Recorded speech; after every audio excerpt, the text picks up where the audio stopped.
Now, this next question is a little more fun, but also an ethics-related question, and that involves the Blockbuster case that many of you see behind me in my videos that I make. In fact, this has become quite the conversation piece over the years as people come in and see this iconic dead brand up on my shelf. And many people wonder, where did this come from? Well, this came from the Old Saybrook, Connecticut Blockbuster that closed up, unfortunately, a number of years ago.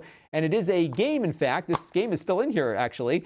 This is a game called Black that was on the original Xbox. It was made by the same people who made the Burnout games, but it was a first-person shooter. I had a lot of fun with it. I had rented it at Blockbuster, and they had a policy where if you kept it past the return date for a certain length of time, like 2 weeks after the return date, you would just be charged for whatever the used price of the game was. And I found it on the receipt there. It was like 29 bucks or something, maybe even less. And I said, what the heck, I'll keep it. I'm having fun with the game. And that's what I did. So that is why I have this, and this is not a stolen game. But I felt like I would talk about this because Blockbuster, for a while, I think had a better deal than Netflix did, and unfortunately was just not financially sustainable. Talk about sustainability.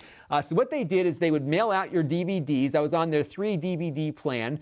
Then if you took the envelope with the DVD in it back to the store versus mailing it in, you could trade it in and get a rental from the brick and mortar store for free. And in addition to that, you got 2 coupons a month for games, also for free as part of your plan. So I was paying less than Netflix and getting a lot more, but unfortunately they had to pay the rent on that store. And every time I walked in, I didn't buy anything except maybe this game and a few other used games that I was buying there every once in a while. And I don't know, I was going into the store thinking, you know what, I haven't spent $1 in this place for 8 months, and I don't know how this is going to continue. And sure enough, the deal got less sweet as time went on. I went back to Netflix, and of course, Blockbuster went kaput. But that is the story behind this thing. It was a great time when you could go into a Blockbuster, rent a game with a coupon, and then buy it for pennies on the dollar versus new. And unfortunately, those days are long gone because they just did not have a sustainable model to compete with the Netflix DVD by mail service.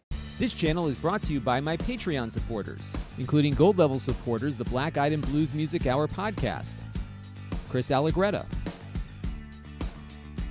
John Prawl, William Miller,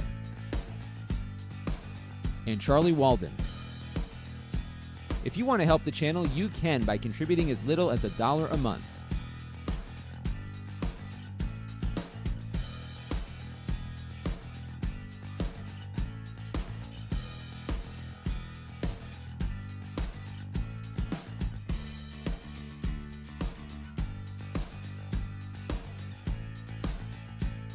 Head over to Lon.TV/Patreon to learn more.